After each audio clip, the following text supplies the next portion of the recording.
Over to you, Spiros. Thank you. Thanks, Johnny, for having me. Max, I had some questions prepared, but it won't come natural. Throw out the playbook. Okay, let's throw this away. All right. It's after 6 o'clock. Everybody's thinking.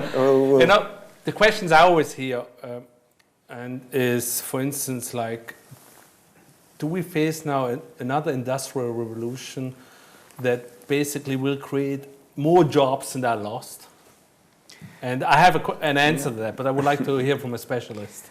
So, I'm an optimist, and I do believe the history will repeat itself. I'm looking back at textile industrial revolution that was powered by the steam engine, and we lost a lot of sort of craftsmanship jobs, but we've gained, after sort of a temporary jobs lull, there were new jobs created. So I believe we're following the same pattern here, where the textile industry right now is the knowledge industry, which is banking, financial services, insurance, where there's a lot of craftsmanship still going on. AI, machine learning specifically, will enable these institutions to get rid of the jobs that are more or less can be automated, and create new sets of jobs, which maybe will be sort of comprised out of tasks that haven't been automated by machine learning. But there will be a period where I think the job losses will be greater than the job gains, and that's why I'm a big supporter of universal minimum guaranteed income and so forth and so on. So to have us hold over. But I mean, what kind of period are we talking about? 10 years, 20 years of before more jobs are created than lost? So this is a good question. I think looking historically and looking at sort of the space of innovation, I believe that period will be shorter than historically we've seen. So the Great Depression and so forth and so on. So I think the period of automation is going to be much faster than people expect. Again, because of sort of this exponential pace of innovation and technology. But the period also for finding new jobs or new ways to work will be also shorter. And then I hear the stories about, don't worry, it's not going to be in our Western world. It will be more in China, India, where there are more back office jobs done. Is the loss bigger there, India and China, or will it affect all back office around the globe? It will affect, the short answer is it will affect everybody around the globe. I think we're seeing a huge impact already in the US, and Europe is starting to happen. But the difference being is that countries that typically make their living on outsourcing are starting to see, let's say, their business process outsourcing services no longer needed. So they end up jettisoning a lot of people. I don't know if you've seen Infosys let go of 11,000 people just recently because it's a pure BPO play. Where we see regarding the employees in the US and Europe, the jobs that are being automated, the employees are being repurposed to higher level types of work, because corporations are typically trying to do more with less. So they're freeing up capacity of some creative people that they've trained and moving them up to more revenue-producing tasks, let's say. So we're not seeing as much sort of firings and across the board when it comes to countries proper. But we are still in the early stage. I mean, as we all know, AI exists since the 50s, but now it's picking up steam. So maybe we don't see how fast, I mean, you probably much more, how fast the impact will be in the Western world. Yeah, the impact surprises a lot of people. I mean, we're talking here about AI, machine learning a lot, but it's not like, I haven't heard anyone to say, oh, we have a huge department at the bank that does only this. It's picking up, they want to hear what's happening, but if it's really picking up, the impact will be severe, I think.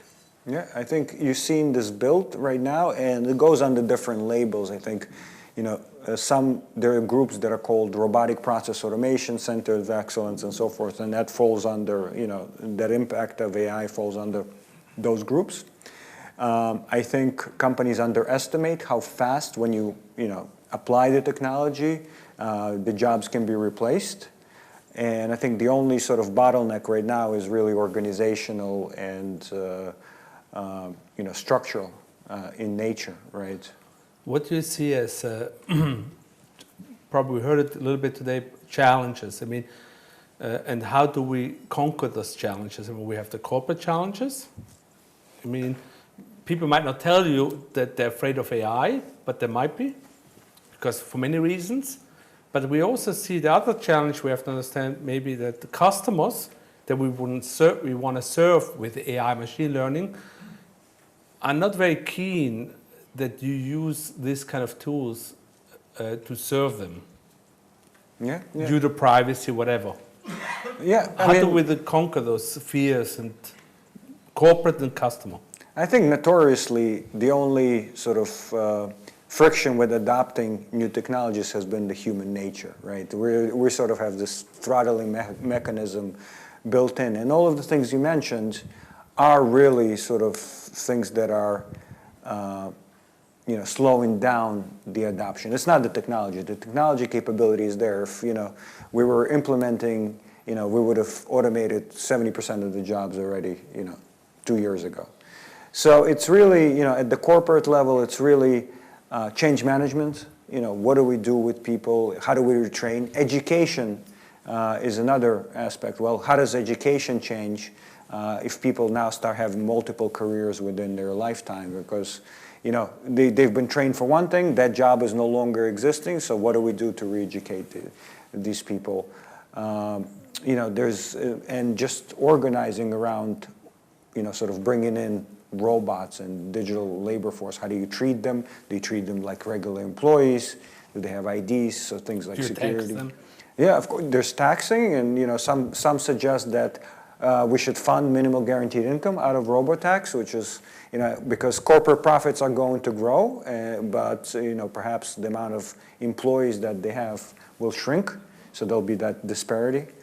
And of course, yes, customers not being comfortable, for instance, chatting with AI about their personal problems. So if you're filing a death claim, a life insurance claim, you really don't want to be talking to AI, but you should always have an option, right, to select a human being. Which a lot of the chatbot services have, where humans interact when chatbot get to a limit. Yeah, of course. The thing is, we hear also two stories I want to address. Elon Musk, but right after or before, let's do Elon Musk now, then I have the follow-up question.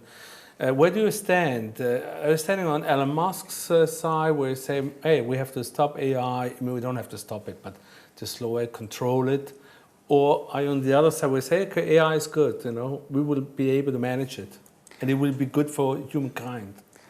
I think, Elon Musk is being provocative and reactionary on purpose, right? Because attention needs to be brought to sort of creating some regulatory and controls around this, cutting-edge technology, right? So I think he's really being very, very controversial on purpose to bring attention to the matter. Because I believe that the government has to be proactive in understanding the impact of AI and putting controls in place. I mean, you see sort of China making massive $150 billion investment in AI. Most government leaders are coming out and saying AI is going to be... Putin just came out. So I believe by sort of ringing that gong very, very loudly, he's attracting attention to it. I think internally, he doesn't really believe that there's going to be a very, very bad outcome, because he's a very technical fellow. He understands that we not going to create what is called general artificial intelligence, because simply AI... People don't know? Yeah. What do you mean with general? So at some point during AI evolution research, people were trying to replicate human brain with artificial intelligence. It's called general artificial intelligence. So something to have feelings, and we realized that, first of all, it's not very useful exercise, and second of all, in order to create intelligence that is useful, you actually don't need to go through an evolutionary process of developing self-conscious and feelings.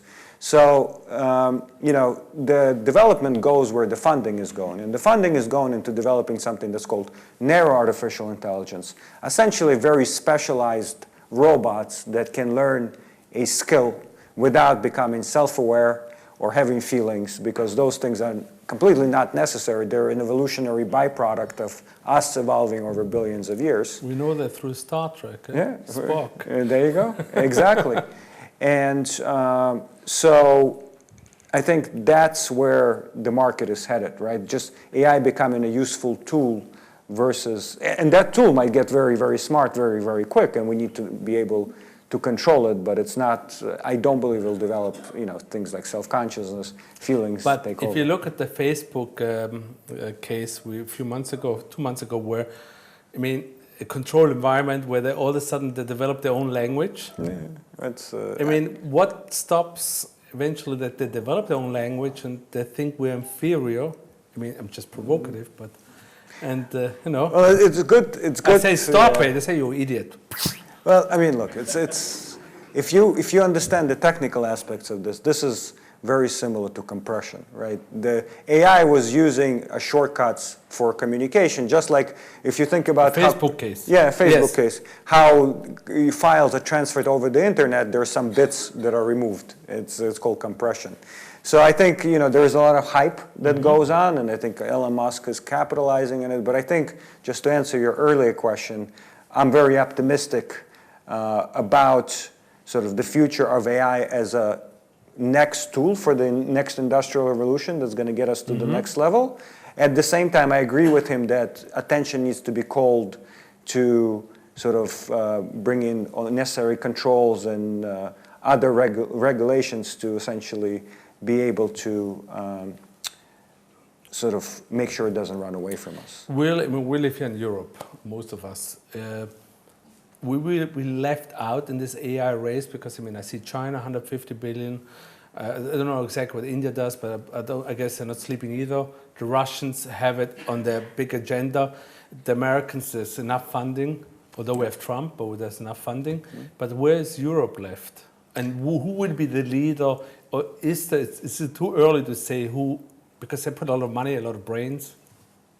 It's a good question. U.S. definitely started leading the way because the way naturally venture capital works, it attracts sort of segments that are very promising and disruptive. So it got a little bit of a head start. China's trying to solve it with huge amounts of investment, and the government really giving the nod. They're building a huge, what they call Tower of AI in Shanghai is going to be their center of their artificial intelligence, so they'll try to solve it with sort of big moves. In Europe, outside of sort of Google's acquisition of DeepMind, we're not seeing a lot of AI investment just yet, outside of sort of WorkFusion doing business with a lot of big banks here. But that should be scary, because if we don't emphasize, like the Americans do it through Elon Musk, or in general, it's a different culture to Chinese, but I don't hear it in Europe. In Europe, I hear blockchain, and it's like, the regulators, the first thing somewhere they read about blockchain, okay, let's put our effort into blockchain. Blockchain has its place, but AI is a much lower hanging fruit, and there's no time to waste. And I think it's scary that we in Europe and the government, and GDPR, privacy, doesn't that stop kind of AI development? Because if you don't get good data, or how do you solve not having as many data points? Yeah, so, just to answer the EU question, I think the conservatism and sort of the venture capital market that really doesn't fund things that are, moonshots, that's what's inhibiting. That's why you see blockchain, because it's a more practical solution. And, I grew up in St. Petersburg, Russia. I'm very practical myself. But I think, let's say China, they're doing it at the government level. U.S. does it at sort of the venture capital level. You have to push more capital into the research. Europe is sort of left with more practical solutions outside of AI, and there's no venture capital system in place to be able to fund these things freely and fail, right? And you also see like Japan being left out in the cold, some more conservative markets outside. So right now I see the big players being China and U.S. Those are sort of, So therefore, most European banks, financial institutions, I'm talking also insurances, because insurance has a lot of data, etc. they probably look more likely to the US to find talent, or not even talent, to find companies that can serve them. Yeah. Do you see that a little bit? Of Or course. do you see a lot of competition in Europe for you? No, we actually, so we see a lot of major, the way we have an office in London, why we expanded to Europe is there was a huge demand for WorkFusion services. We saw a lot of sort of banks coming through, our office and Silicon Valley office on the lookout for, practical AI solutions, right, that they can be applied to their, and that's why we decided to sort of open up in Europe. So they're users.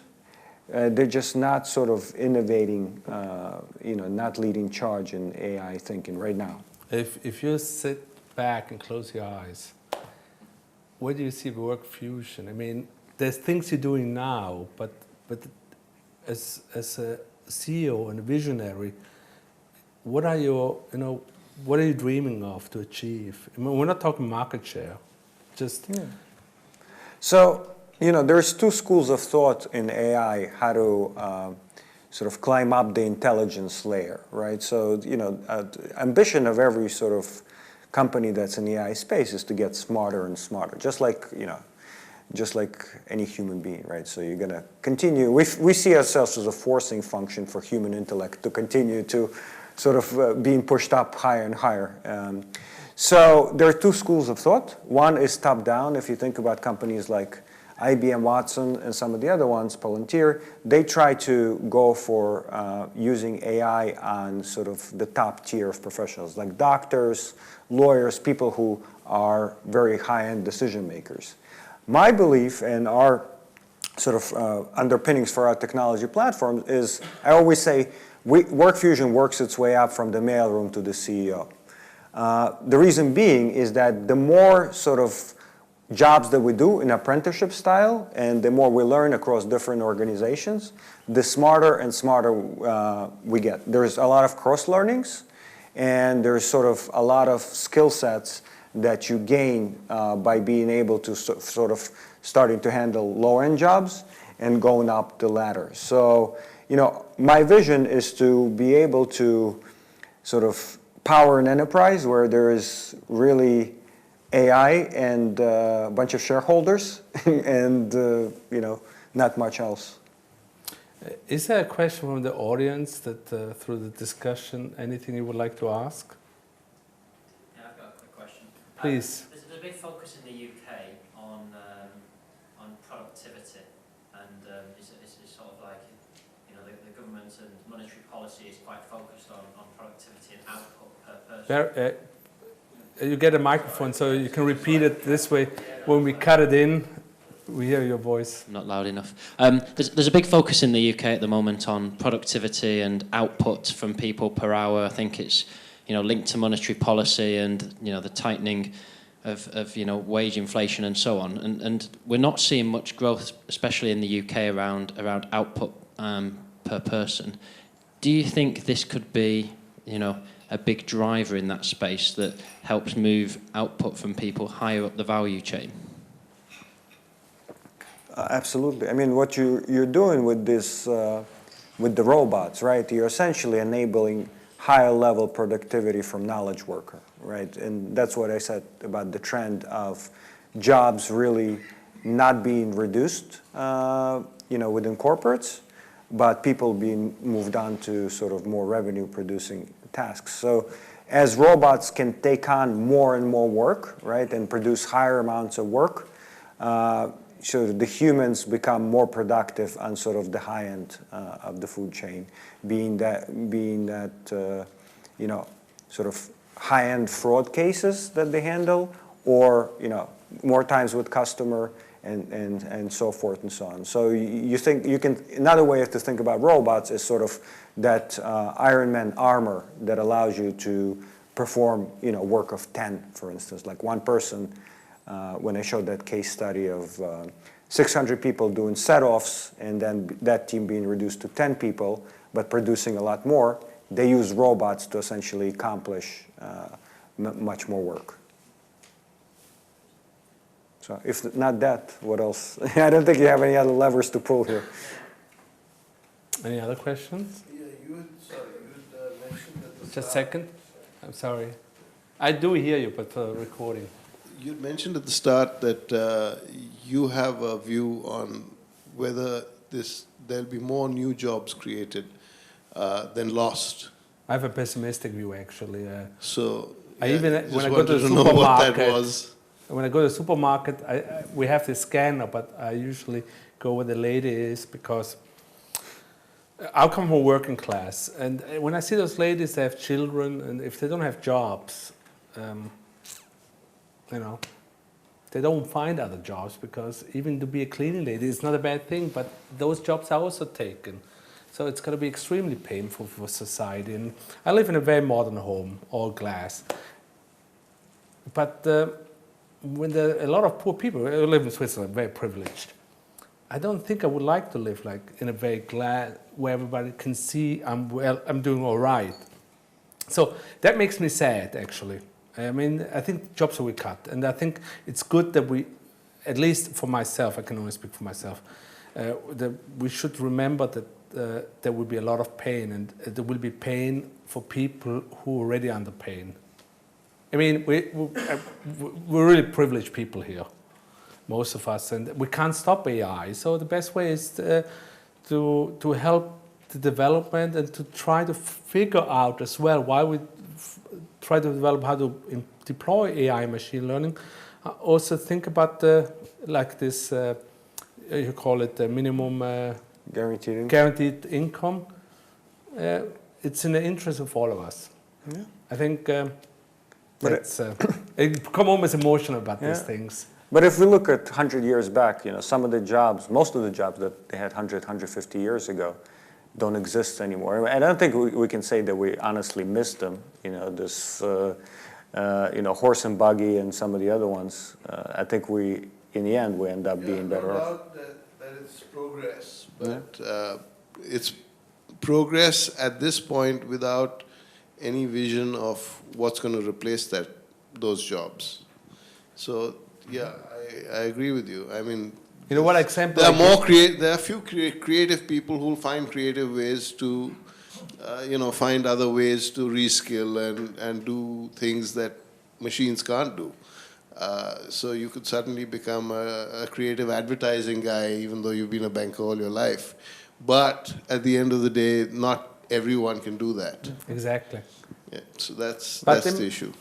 Yeah. But it helps to bring attention. Like the discussion we're having now is very useful because the more focus you put on this, you know, the sooner we can start thinking about what is the next level of jobs. And you know, it's only when you don't skilling the people. Yeah, it's only when you don't sort of lose sight of these things, you know, they just evolve organically. You mentioned early on that your dream or vision would be getting to a point where the entire organization is AI all the way up to the CEO.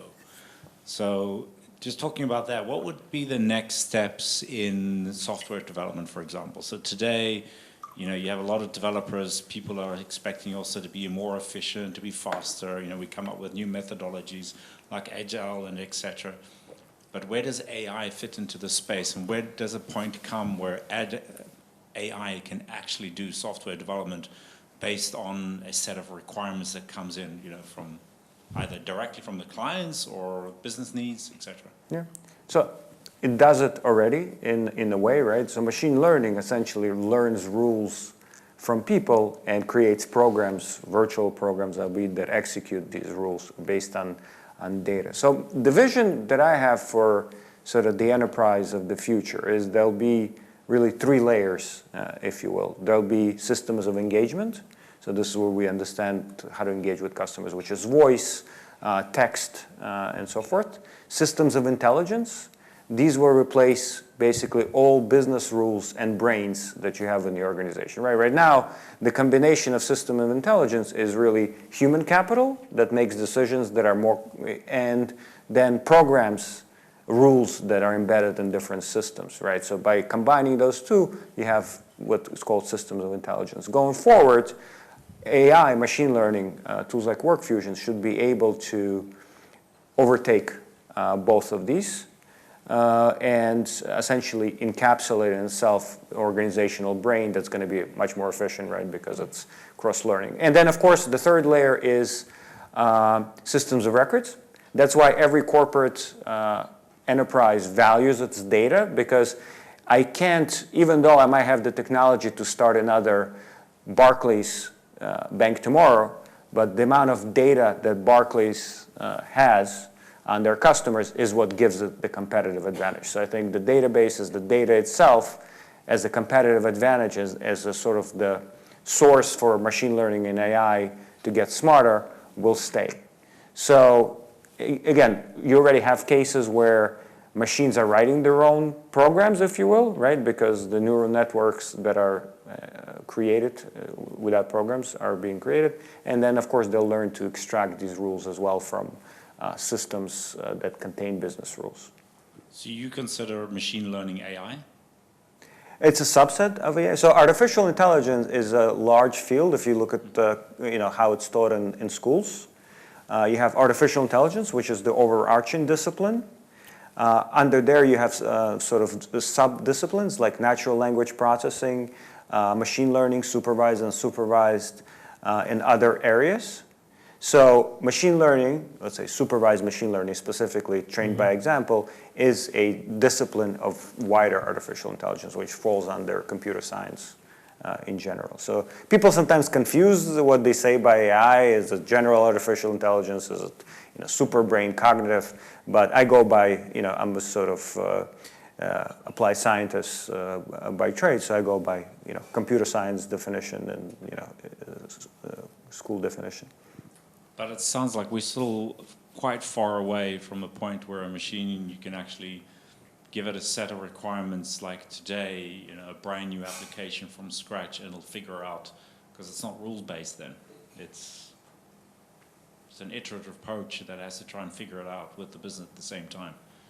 I can't imagine that yet, or at least existing, a machine being able to do that. Well, the question is, when you create a system from scratch, how much of that work is just working on user interface, data model versus business rules, right? So if your user interface and your data model kind of go away, right, because of big data, and your user interface is no longer data entry form, it's not necessary because maybe you're interacting via voice, how much of actual business rules are there? A lot of applications that I see are just simple data entry screens with validation that store the data. So, there are tools already that can sort of create that. So we really need to start thinking, what are the applications that we're creating, and, can they be sort of done through machine learning, for instance, right?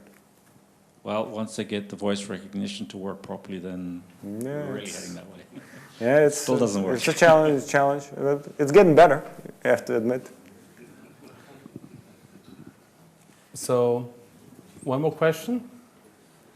Who would like to ask the last question? All right. Johnny, do you have a question? No, I don't actually. So, Mac, it was a true pleasure in order thank you. To moderate. And thank you very much. Oh, very, very good to meet you. Thank you. Thanks, everyone. Ladies and gentlemen. Thanks for sticking it out. Thanks very much, Spiros. Thank you very much. Thank you. Cheers. Okay, guys. So for the rest of the evening, for those that weren't in the workshop, just so I can let you know where dinner's going to be served. It's very informal. It's we've had a long day, but I'm